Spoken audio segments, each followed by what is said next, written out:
إن هو إلا ذكر للعالمين.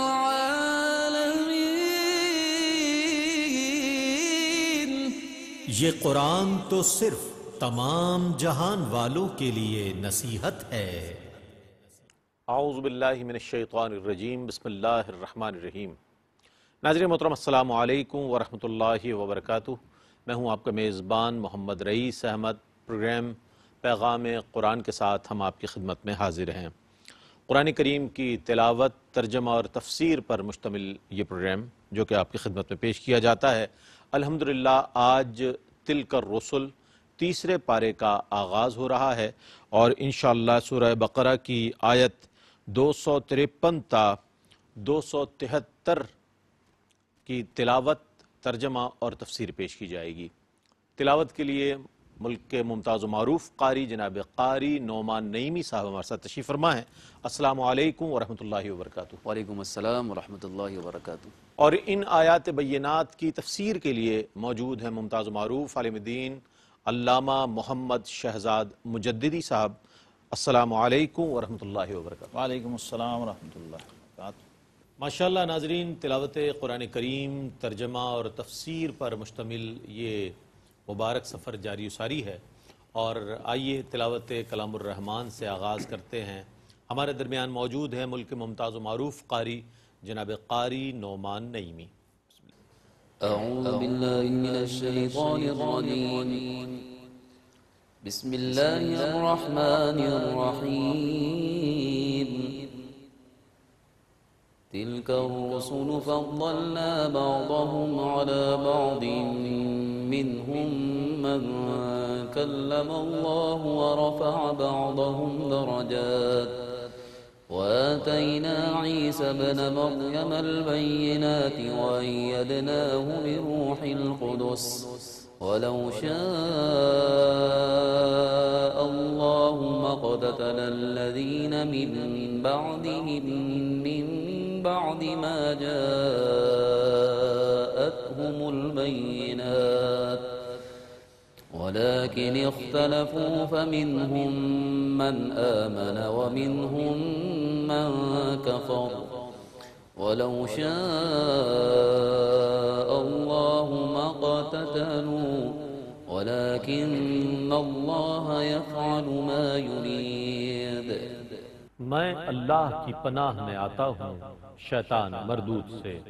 اللہ ہی کے نام سے شروع کرتا ہوں جو نہایت رحم فرمانے والا، بہت مہربان ہے۔ ان سب رسولوں میں سے ہم نے بعض کو بعض پر فضیلت دی ہے۔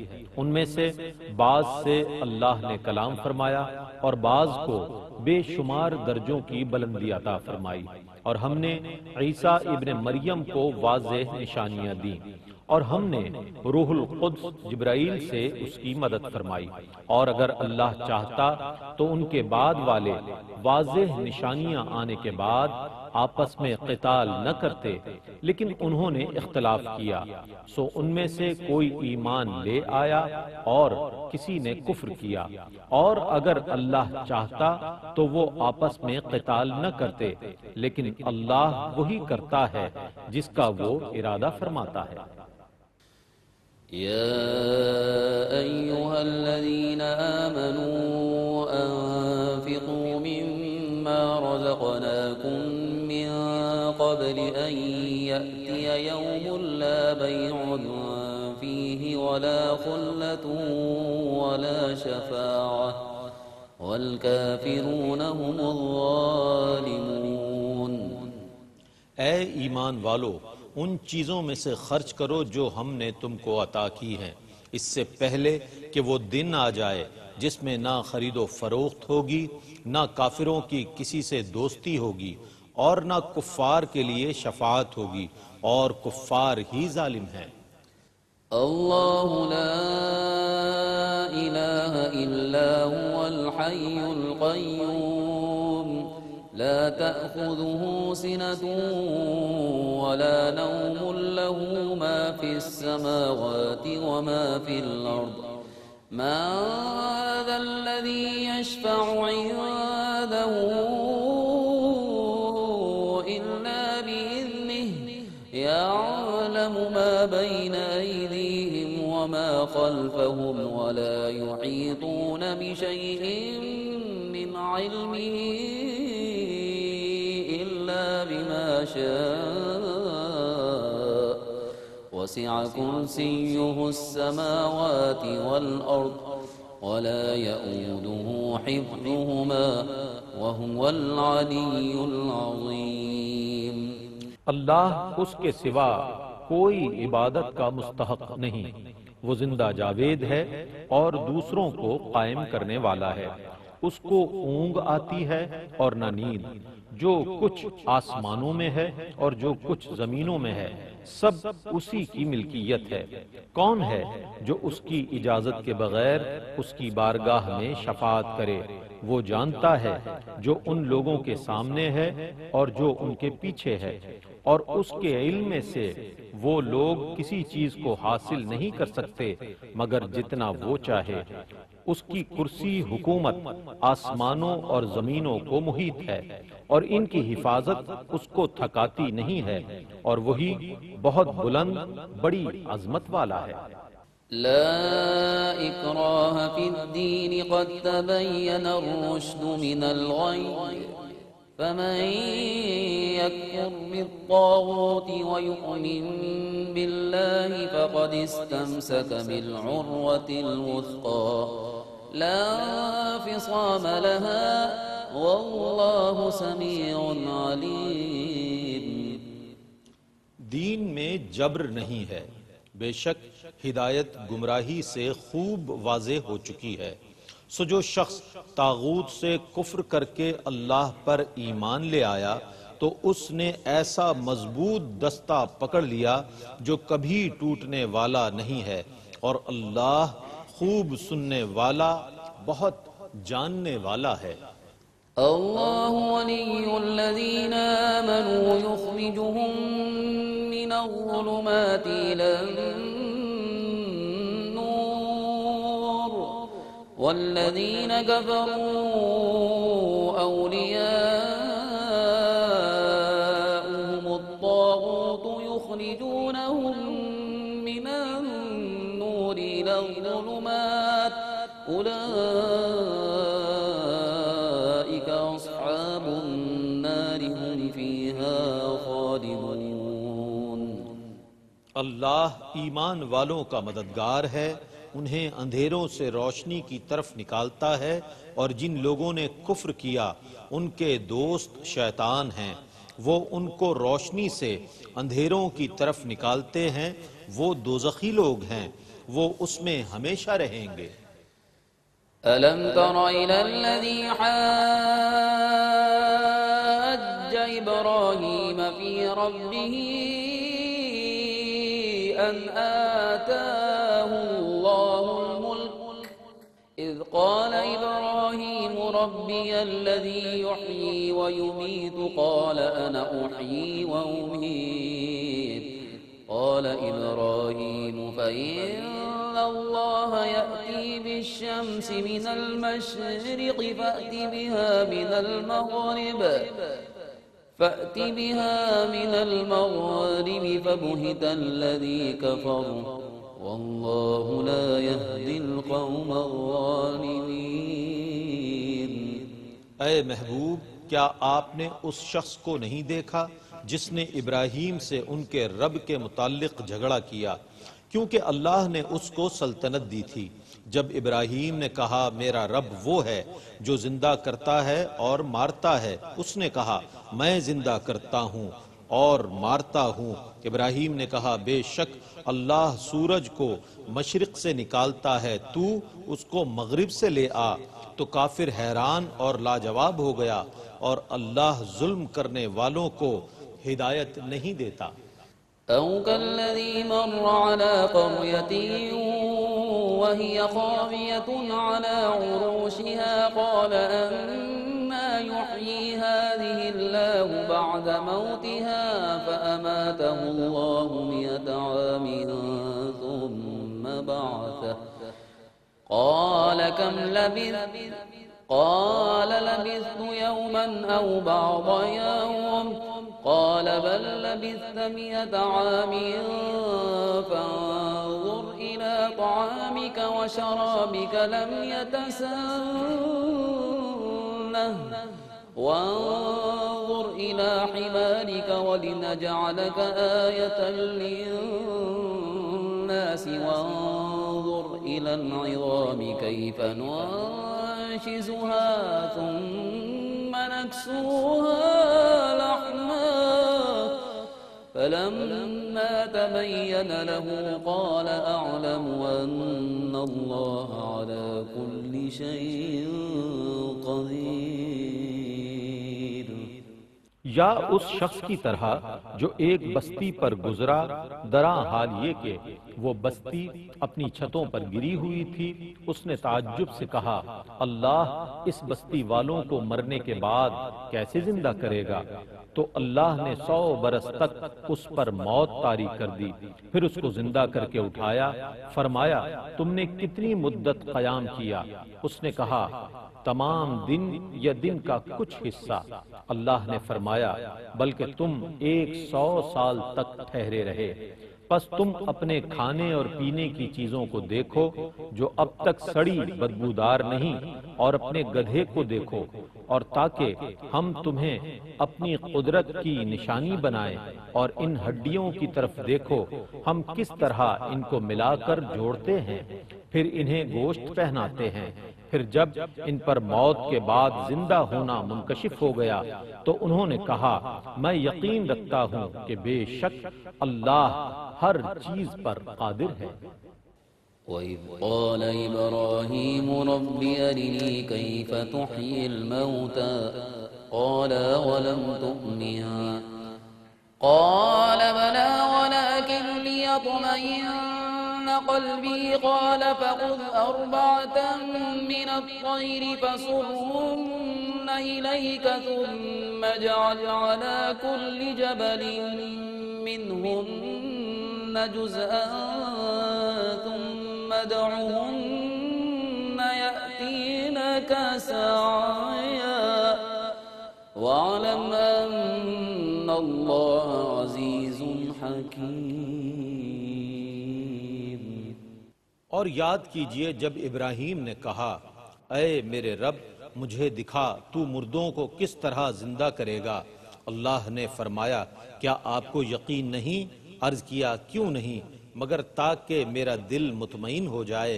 فرمایا 4 پرندے لیں اور ان کو خود سے مانوس کر لیں، پھر ان کو ذبح کر کے ان کے جسم کا ایک ایک ٹکڑا ہر پہاڑ پر رکھ دیجئے، پھر انہیں بلائیے، وہ آپ کے پاس دوڑتے ہوئے آ جائیں گے. اور یقین رکھیے اللہ بہت غالب بڑی حکمت والا ہے. مثل الذين ينفقون أموالهم في سبيل الله كمثل حبة أنبتت 7 سنابل في كل سنبلة 100 حبة والله يضاعف لمن يشاء والله واسع عليم. جو لوگ اللہ کی راہ میں اپنے مالوں کو خرچ کرتے ہیں ان کی مثال اس دانے کی طرح ہے جس نے 7 ایسے خوشے اگائے کہ ہر خوشے میں 700 دانے ہیں، اور اللہ جس کے لیے چاہے ان کو دگنا کر دیتا ہے، اور اللہ بڑی وسعت والا بہت علم والا ہے. الذين ينفقون أموالهم في سبيل الله ثم لا يتبعون ما أنفقوا منا ولا أذى لهم أجرهم عند ربهم ولا خوف عليهم ولا هم يحزنون. جو لوگ اللہ کی راہ میں اپنے مال خرچ کرتے ہیں پھر جو کچھ خرچ کریں اس پر نہ احسان جتاتے ہیں نہ تکلیف پہنچاتے ہیں، ان کے لیے ان کے رب کے پاس ان کا اجر ہے، اور نہ ان پر کچھ خوف ہے اور نہ وہ غمگین ہوں گے. قول معروف ومغفرة خير من صدقة يتبعها أذى والله غني حليم۔ لوگوں سے اچھی بات کہنا اور درگزر کرنا اس صدقے سے بہتر ہے جس کے بعد تکلیف پہنچے، اور اللہ بے نیاز اور بہت بردبار ہے۔ يا أيها الذين آمنوا لا تبطلوا صدقاتكم بالمن والأذى كالذي ينفق ماله رئاء الناس ولا يؤمن بالله واليوم الآخر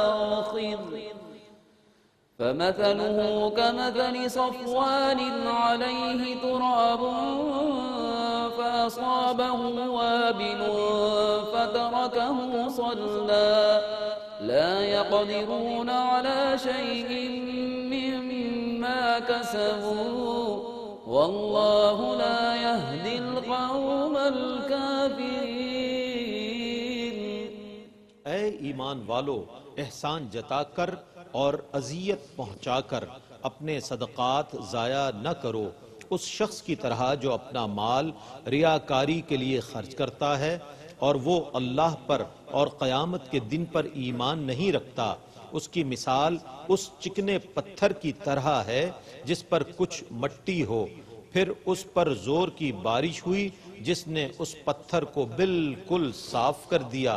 وہ اپنی کمائی سے کسی چیز پر قدرت نہیں پائیں گے اور اللہ کافروں کو ہدایت نہیں دیتا۔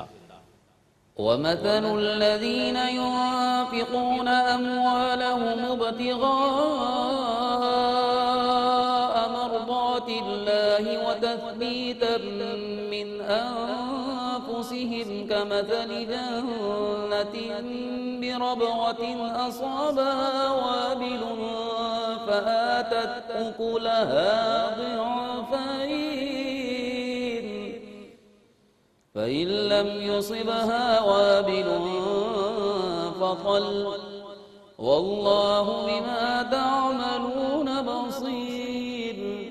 اور جو لوگ اپنے مالوں کو اللہ کی رضا جوئی اور اپنے دلوں کو مضبوط رکھنے کے لیے خرچ کرتے ہیں، ان کی مثال اونچی زمین پر ایک باغ کی طرح ہے جس پر زوردار بارش ہو تو وہ اپنا پھل دو گنا لائے، پھر اگر اس پر زوردار بارش نہ ہو تو اسے شبنم ہی کافی ہے، اور اللہ تمہارے سب کاموں کو دیکھنے والا ہے۔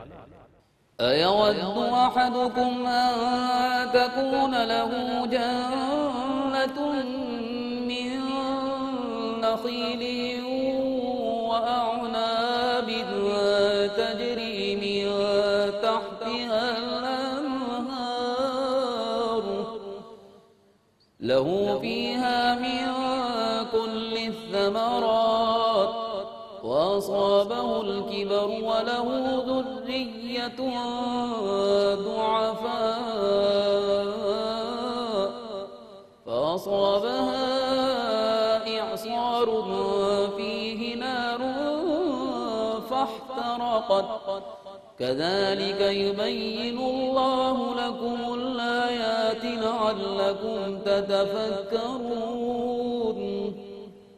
کیا تم میں سے کوئی شخص یہ پسند کرتا ہے کہ اس کا کھجوروں اور انگوروں کا ایک باغ ہو اور اس کے نیچے دریا بہہ رہے ہوں، اس کے لیے اس باغ میں ہر قسم کے پھل ہوں اور اس کو بڑھاپا آ جائے اور اس کے چھوٹے چھوٹے بچے ہوں تو اچانک اس باغ میں گرم ہوا کا ایک بگولا آئے جس میں آگ ہو اور وہ باغ جل جائے؟ اللہ تمہارے لیے اسی طرح آیتیں بیان فرماتا ہے تاکہ تم غور و فکر کرو۔ يا أيها الذين آمنوا أنفقوا من طيبات ما كسبتم ومما أخرجنا لكم من الأرض ولا تيمموا الخبيث منه تنفقون ولستم بآخذيه إلا أن تغمضوا فيه واعلموا أن الله غني حميد۔ اے ایمان والو، اللہ کی راہ میں اپنی کمائی سے اچھی چیزوں کو خرچ کرو اور ان چیزوں میں سے خرچ کرو جو ہم نے تمہارے لیے زمین سے پیدا کی ہیں، اور اللہ کی راہ میں ایسی ناکارہ اور ناقابل استعمال چیز دینے کا قصد نہ کرو جس کو تم خود بھی آنکھیں بند کیے بغیر لینے والے نہیں ہو، اور یقین رکھو کہ اللہ بہت بے نیاز، بہت تعریف کیا ہوا ہے۔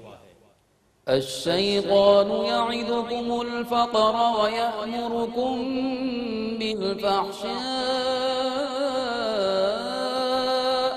والله يعدكم مغفرة منه وفضلا والله واسع عليم۔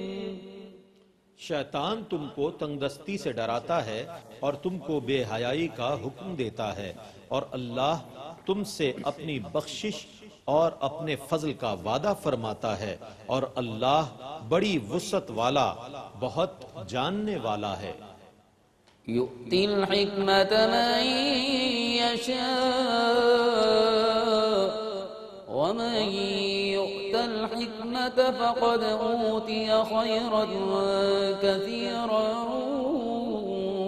وما يذكر إلا أولو الألباب۔ وہ جسے چاہے حکمت عطا فرماتا ہے، اور جسے حکمت دی گئی تو بے شک اسے خیر کثیر دی گئی، اور صرف عقل والے ہی نصیحت قبول کرتے ہیں۔ وما أنفقتم من نفقة أو نذرتم من نذر فإن الله يعلمه وما للظالمين من أنصار۔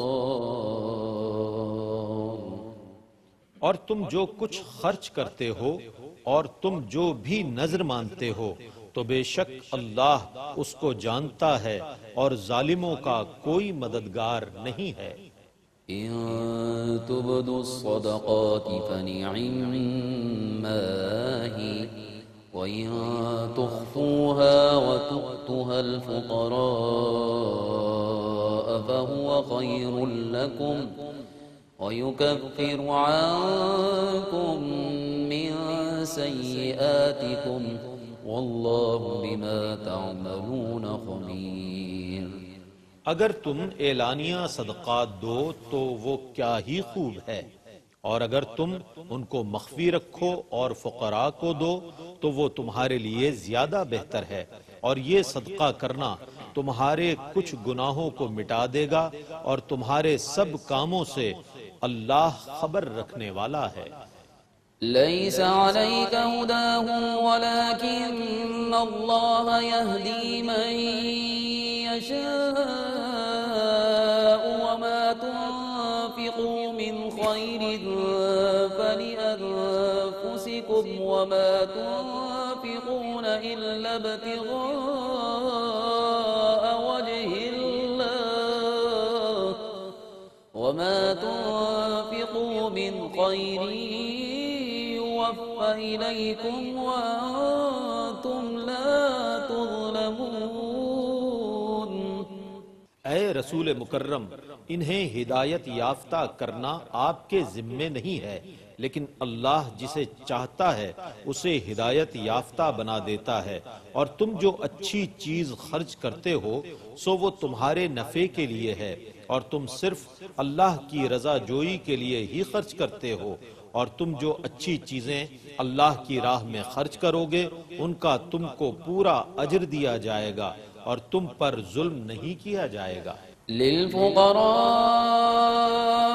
الذين أحصروا في سبيل سبيل الله لا يستطيعون دربا في الأرض يحسبهم الجاهل أغنياء من التعفف تعرفهم بسيماهم لا يسألون الناس إلحافا وما تنفقوا من خير فإن الله به عليم. یہ خیرات ان فقراء کا حق ہے جو خود کو اللہ کی راہ میں وقف کیے ہوئے ہیں، جو اس میں شدت اشتغال کی وجہ سے زمین میں سفر کی طاقت نہیں رکھتے۔ ناواقف شخص ان کے سوال نہ کرنے کی وجہ سے ان کو خوشحال سمجھتا ہے۔ اے مخاطب، تم ان میں بھوک کے آثار دیکھ کر صورت سے پہچان لوگے، وہ لوگوں سے گڑ گڑا کر سوال نہیں کرتے۔ تم جو اچھی چیز بھی اللہ کی راہ میں خرچ کرتے ہو، بے شک اللہ اس کو خوب جاننے والا ہے۔ ماشاءاللہ، تلاوت کلام الرحمن اور ترجمہ آپ نے ملاحظہ فرمایا۔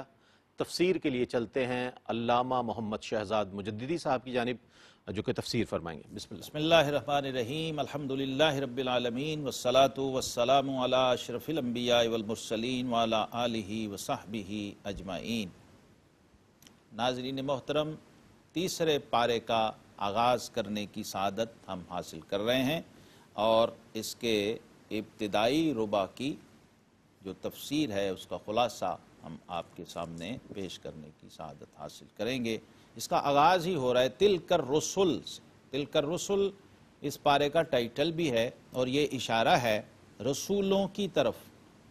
یہ وہ رسول ہیں جن کو ہم نے فضیلت عطا فرمائی ان کے بعض پر، یعنی ان میں سے ایک دوسرے پر فضیلت عطا فرمائی۔ یہ مسئلہ حل ہو گیا، کیونکہ سورہ بقرہ ہی میں ایک مقام پر یہ بھی فرمایا گیا ہے لا نفرق بین احد من رسولہ، ہم رسولوں میں سے کسی کو بھی کسی دوسرے سے متمیز نہیں کرتے، یعنی ان میں فرق نہیں کرتے۔ تو یہاں لوگوں میں ایک اشتباہ اور ایک اشکال جنم لیتا ہے، اس کو یہاں پر رفع کر دیا گیا کہ رسولوں کے رسول ہونے میں تو تفاوت کوئی نہیں ہے، رسول ہونے میں سب برابر ہیں، لیکن فضیلت میں بعض کو بعض پر درجات حاصل ہیں، جس کی یہیں پر وضاحت کر دی گئی۔ منہم من کلم اللہ، انہی میں سے کچھ وہ ہیں جن سے اللہ نے براہ راست کلام کیا، یعنی موسیٰ علیہ السلام، انہیں کلیم اللہ کہا جاتا ہے اسی نسبت سے۔ اور پھر آگے تاکید آ گئی وَرَفَعَ بَعْضَهُمْ درجات، کچھ وہ ہیں جن کو بعض پر بلندی درجات سے سرفراز کیا گیا اور ممتاز کیا گیا۔ پھر عیسیٰ علیہ السلام کا ذکر آ گیا، اور انہیں عیسیٰ ابن مریم کہہ کر قرآن نے یاد کیا ہے، اور ان کی والدہ ماجدہ سیدہ صدیقہ مریم سلام اللہ علیہا، یہ وہ عظیم الشان خاتون ہیں، عظمت مآب خاتون ہیں، جن کا نام لے کر اللہ تبارک و تعالیٰ نے قرآن میں ان کا ذکر کیا، اور ایک پوری سورہ مبارکہ سورہ مریم ان کے نام سے موسوم ہے۔ عیسیٰ علیہ السلام کا تعارف ہے یہ دنیا میں کہ سیدہ مریم کے بیٹے ہیں عیسیٰ علیہ السلام۔ اب ان کی خصوصیت اور فضیلت بھی یہاں بیان کی گئی، وہ کیا ہے؟ وَأَيَّدْنَاهُ بِرُوحِ الْقُدُسِ، اور ہم نے پاکیزہ روح سے اس کی مدد کی۔ یہاں چند مسائل ہیں ناظرین محترم۔ ایک تو یہ کہ انبیاء کرام علیہم السلام مرتبہ نبوت میں برابر ہوتے ہیں، یعنی یہ نہیں ہو سکتا کہ کوئی نبی اصلی ہے اور کوئی نبی نقلی ہے، ایسا نہیں ہے۔ اور پھر ایسا بھی نہیں ہے کہ کوئی از خود ہی نبی بن جائے، یعنی نبوت ایسا عمل ہے کہ اس کی حقانیت اور اس کی صداقت خود اس کے اپنے اندر ہی سے پھوٹ رہی ہے، اسے کسی ایکسٹرنل سپورٹ کی ضرورت نہیں ہے، کسی خارجی تقویت کی ضرورت نہیں ہے، اور ایسا بھی ممکن نہیں ہے کہ کوئی شخص شوقیہ طور پر نبی بن جائے، کوئی شخص کسبی طور پر نبی بن جائے، کوئی اپنی ریاضت و مجاہدے کی کثرت کے سبب نبوت کا دعویٰ کر دے، یا اس کے ماننے والے فالورز عقیدت مند بہت زیادہ ہو جائیں تو وہ نبوت کا اعلان کر دے۔ وہ جھوٹا ہوگا، وہ کذاب ہوگا، وہ دجال ہوگا، کیونکہ نبوت کا بنیادی اصول یہ ہے کہ اللہ عالم حیث یجعل رسالتہ، یہ رسالت جو ہے یہ رتبہ بلند ملا جس کو مل گیا، یہ اللہ تبارک و تعالیٰ کی طرف سے عطا ہوتا ہے، اور این سعادت بزور بازو نے تانا بخشت خدا بخشندہ، یہ خالصتاً اللہ کی عطا ہے اور اس کا انتخاب ہے، اور پھر انہی رسولوں کو وہ ایک دوسرے پر فضائل بھی عطا کرتا ہے، درجات بھی ادا کرتا ہے۔ یعنی سادہ لفظوں میں یوں سمجھ لیجئے کہ ہر رسول نبی بھی ہوتا ہے، لیکن ہر نبی رسول نہیں ہوتا، ہر نبی رسول نہیں ہوتا لیکن ہر رسول نبی بھی ہوتا ہے۔ خود نبوت کے اندر یہ جو ٹائٹلز ہیں یہ بھی بتا رہے ہیں کہ رسول نبی سے ممتاز ہوتا ہے، رسول کا درجہ نبی سے زیادہ ہوتا ہے، اسی طرح اولو العزم رسول کا درجہ رسول سے اوپر ہوتا ہے، اور پھر جن کو اللہ تبارک و تعالیٰ نے شریعت اور کتاب اور وحی کے لیے منتخب فرمایا وہ اولو العزم رسل حضرت نوح علیہ السلام، حضرت ابراہیم علیہ السلام، حضرت داؤد علیہ السلام، حضرت موسیٰ علیہ السلام، حضرت عیسیٰ علیہ السلام، اور ہمارے آقا و مولا امام الانبیاء والمرسلین حضرت محمد مصطفیٰ صلی اللہ تعالیٰ علیہ وسلم جو امام الانبیاء، یوں درجات طے ہو رہے ہیں۔ اب ایدناہ بروح القدس پر رک کے ذرا ہمیں غور کرنا ہے کہ اللہ رب العزت خود فرما رہے ہیں کہ ہم نے پاکیزہ روح سے عیسیٰ علیہ السلام کی مدد کی ہے۔ کیا بات، سبحان اب یہ مردہ زندہ کرنے والے نبی ہیں، اور اللہ تبارک و تعالیٰ ان کی مدد فرما رہے ہیں جبریل امین کے ذریعے۔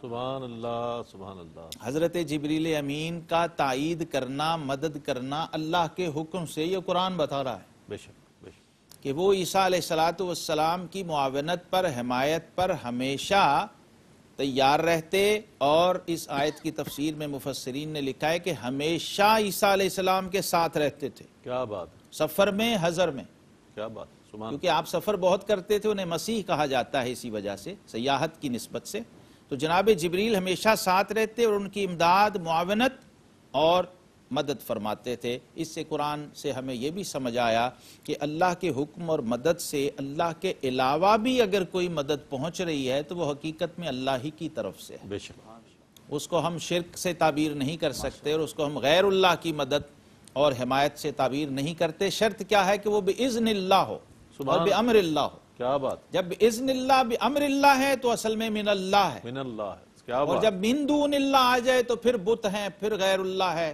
اور پھر باطل ہے، اور پھر ممنوع ہے، اور پھر شرک ہے۔ تو یہ فرق اگر سمجھ میں ہمیں آ جائے قرآن سے تعلق رکھنے والے لوگوں کو اور قرآن کے طالب علموں کو، تو بہت سارے مسائل حل ہو جاتے ہیں۔ پھر فرمایا اے ایمان والو، اللہ کی راہ میں ہمارے دیے میں سے خرچ کرو، مما رزقناکم، جو ہم نے ہی تمہیں دیا ہے۔ یہ بھی ذہن میں رکھیے، جو بھی اللہ کی راہ میں خرچ کر رہے وہ یہ نہ سمجھے کہ میں اپنے پاس سے کر رہا ہوں، وہ یہ ذہن میں رکھے کہ یہ میرے مالک و مولا کا دیا ہوا ہے، میں اس میں سے خرچ کر رہا ہوں، تو کیفیت تبدیل ہو جاتی ہے۔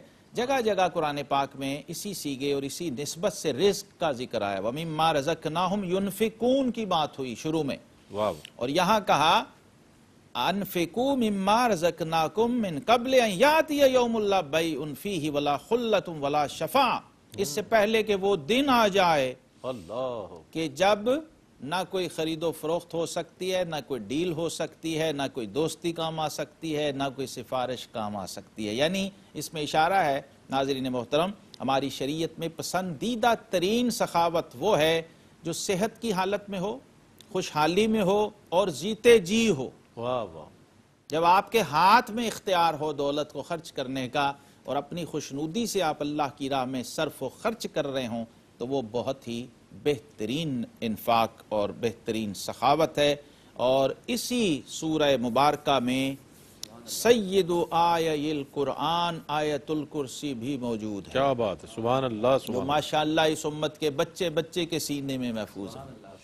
آیت الکرسی کے بارے میں حضور صلی اللہ علیہ وسلم نے فرمایا سیدۃ آیہ القرآن، فرمایا یہ قرآن کی آیتوں کی سردار ہے۔ اللہ اکبر، سبحان اللہ، سبحان اللہ۔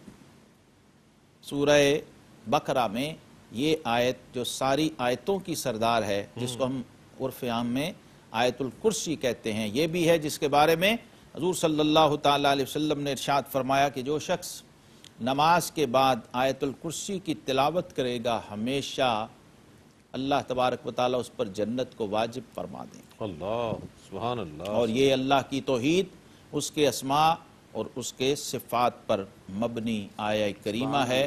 اللہ تبارک و تعالیٰ نے اس میں اپنی صفات ذاتیہ کا ذکر فرمایا، حی اور قیوم۔ بے شک۔ اور پھر اس میں ایک اور چیز بہت بین السطور چھپی ہوئی ہے، یہ جو صوفیہ کہتے ہیں اللہ ہو اور ہو کا تصور، وہ یہاں دیکھیں کتنا چھلک کے سامنے آ رہا ہے۔ اللہ لا الہ الا ہو الحی القیوم لا تأخذہ سنۃ ولا نوم لہ ما فی السماوات وما فی الارض من ذا الذی یشفع عندہ۔ آپ دیکھیے بار بار تکرار آ رہی ہے، یعلم ما بین ایدیہم وما خلفہم ولا یحیطون بشیء من علمہ الا بما شاء وسع کرسیہ السماوات والارض ولا یؤودہ سبحان اللہ۔ حفظہما وہو العلی العظیم۔ کیا بات، تو سبحان بار اللہ۔ بار یہ جو ضمیر آ رہی ہے اللہ تبارک و تعالیٰ کی ذات پر دلالت کرتی ہے، ہو کی ضمیر اپنے ظاہری معنی میں بھی اور اپنے سری اور حقیقی معنی میں بھی، سبحان جو اللہ، چھپے ہوئے اسرار ہیں اس آیت کریمہ کے، جو حدیث میں ہمیں بتائے گئے کہ شیطان بھی اس آیت کریمہ کی عظمت کا معترف ہے۔ اللہ اکبر، اللہ اکبر۔ اللہ اور صحیح بخاری میں اس نے خود سیدنا ابو ہریرہ رضی اللہ تعالیٰ نے جب اسے پکڑ لیا تھا مال غنیمت چوری کرتے ہوئے، تو اس نے کہا تھا کہ ابو ہریرہ میں آپ کو ایک ایسی چیز بتاتا ہوں کہ اگر آپ رات کو وہ پڑھ لیں تو ساری رات شیطان آپ کے قریب نہیں پھٹکے گا۔ تیسری رات جب آپ نے اس کو پکڑا تو طویل حدیث ہے، اس نے آیت الکرسی تجویز کی اور آپ نے خوش ہو کے اسے چھوڑ دیا کہ بہت قیمتی نسخہ بتایا ہے۔ اور صبح آقا کریم علیہ السلام کی بارگاہ میں جب حاضر ہوئے تو حضور صلی اللہ علیہ وسلم نے فرمایا ابو ہریرہ وہ جو رات کا چور آیا تھا تیرا، وہ تھا تو جھوٹا، بات سچی کہہ گیا۔ اللہ یعنی تعلیم ہو گئی امت کو کہ رات کو سونے سے پہلے آیت الکرسی کی تلاوت کر لی جائے۔ اور ہمارے دین نے ایک اور اصول ہمیں بیان کیا ہے، لا اکراہ فی الدین، دین میں جبر نہیں ہے، دین میں زبردستی نہیں ہے۔ یعنی اسلام ایسی دعوت و تبلیغ کو پسند نہیں کرتا ہے جو کسی کو جبری طور پر دائرہ اسلام میں داخل کیا جا رہا ہو، یا کسی کو مجبور کر کے اس پر مسلط کر کے، ایون کہ اگر اسلام فاتح کی حیثیت سے بھی کسی جگہ پر داخل ہوتا ہے تو وہاں پر بھی اسلام نے بائی فورس اپنے آپ کو نہیں منوایا، بلکہ اسلام نے اپنے اصل ایسنس کی وجہ سے اپنے آپ کو منوایا ہے اور لوگوں نے دل سے اس کو تسلیم کیا اور قبول کیا۔ یہ روح بھی ہمیں ہمارے دین نے سمجھائی ہے کہ جب آپ کو اختیار مل جائے، اقتدار مل جائے، یا ایسے سورسز مل جائیں کہ آپ کے رشتہ دار غیر مسلم ہیں، جیسے صحابہ کرام کے ساتھ یہ تجربہ پیش آیا تھا، اسی لیے قرآن نے اس کو بیان کر دیا ہے۔ مثلا کوئی غلام ہے اور وہ ہمارے تابع ہے اور غیر مسلم ہے، ہم اس کے آقا ہیں، ہم صاحب ایمان ہیں، ظاہر ہے ہم چاہیں گے کہ وہ بھی دائرہ اسلام میں داخل ہو جائے، لیکن ہم اس کو مجبور نہیں کر سکتے، ہم اس کو ایکسپلائٹ نہیں کر سکتے، اس کا استحصال نہیں کر سکتے کہ اگر تم غیر مسلم رہو گے یعنی میرے مذہب پر آؤ گے تو میں تمہیں جاب پہ رکھوں گا، ورنہ نہیں رکھوں گا۔ یہ رویہ بھی اسلام نے واضح کر دیا۔ پھر یہاں پر سیدنا ابراہیم خلیل علیہ السلام کا ذکر پھر آ رہا ہے، اور اس مکالمے کا ذکر ہے جو بہت اہم مکالمہ ہے کہ جب ابراہیم علیہ السلام سے نمرود کا مکالمہ چل رہا تھا اور یہ بحث چل رہی تھی، جو نمرود تھا وہ یہ کہہ رہا تھا کہ میں خدا ہوں، میں رب ہوں، تو جناب خلیل ابراہیم علیہ السلام نے فرمایا کہ میرا رب وہ ہے کہ جو زندہ کرتا ہے اور مارتا ہے۔ تو اس نمرود نے کہا یہ تو میں بھی کر سکتا ہوں۔ تو اس نے ایک ایسا شخص جسے سزائے موت ہو چکی تھی اس کو آزاد کر دیا، اور ایک بے گناہ کو پکڑ کے مار دیا اور کہا کہ اس پر تو میں بھی قادر ہوں۔ تو پھر جناب ابراہیم علیہ السلام نے اپنی شان عقیدہ توحید کے ساتھ اس کے سامنے وہ حجت رکھی کہ وہ لاجواب ہو گیا۔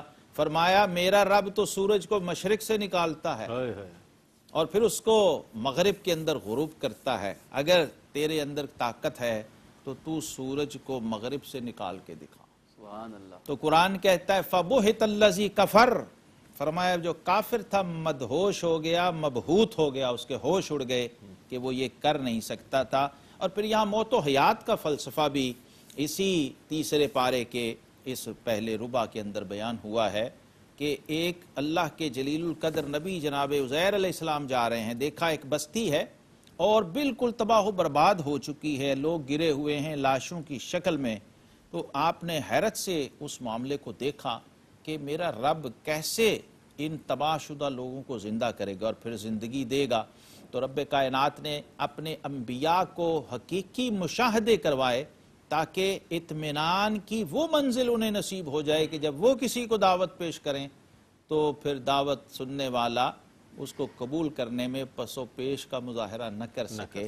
تو خود اس تجربے سے گزارا جناب عزیر علیہ السلام پر ایک وقتی موت طاری کی گئی جو تقریباً 100 سال کا عرصہ تھا، لیکن جب انہیں ہوش آیا اور جگایا گیا تو ان سے پوچھا گیا تو انہوں نے دیکھا کہ جو گدھا تھا اس کی ہڈیوں کا سرما بن چکا اور جو کھانا ہے وہ تر و تازہ پڑا ہے۔ اللہ تبارک و تعالیٰ نے فرمایا کہ ایسے ہی ہم قادر ہیں کہ ان مرے ہوئے لوگوں کو پھر زندہ کر سکیں۔ ایسے ہی جناب ابراہیم خلیل علیہ السلام ان کے لیے یہ کہا گیا تھا جب انہوں نے پوچھا کہ اللہ آپ مردوں کو کیسے زندہ کریں گے تو فرمایا اولم تؤمن، اے خلیل کیا آپ ایمان نہیں رکھتے؟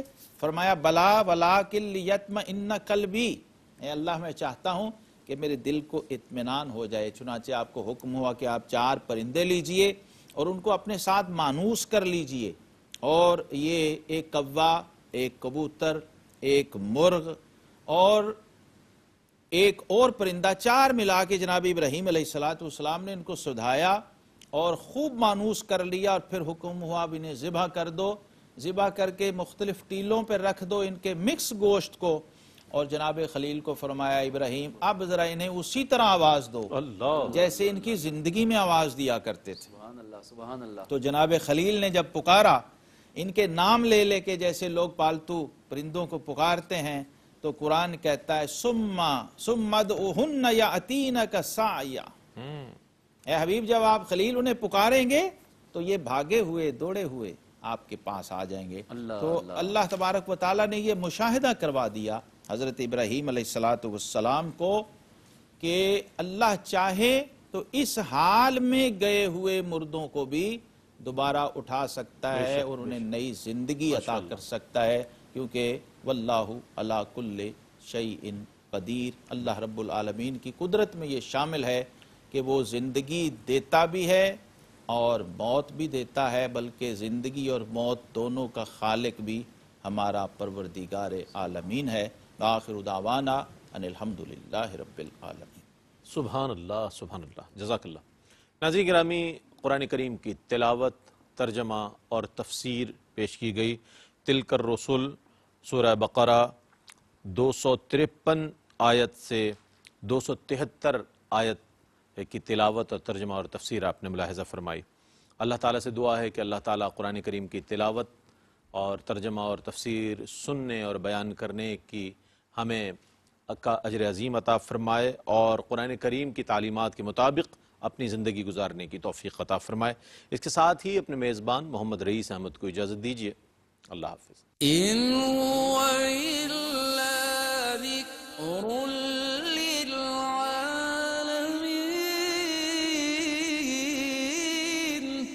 یہ قرآن تو صرف تمام جہان والوں کے لیے نصیحت ہے۔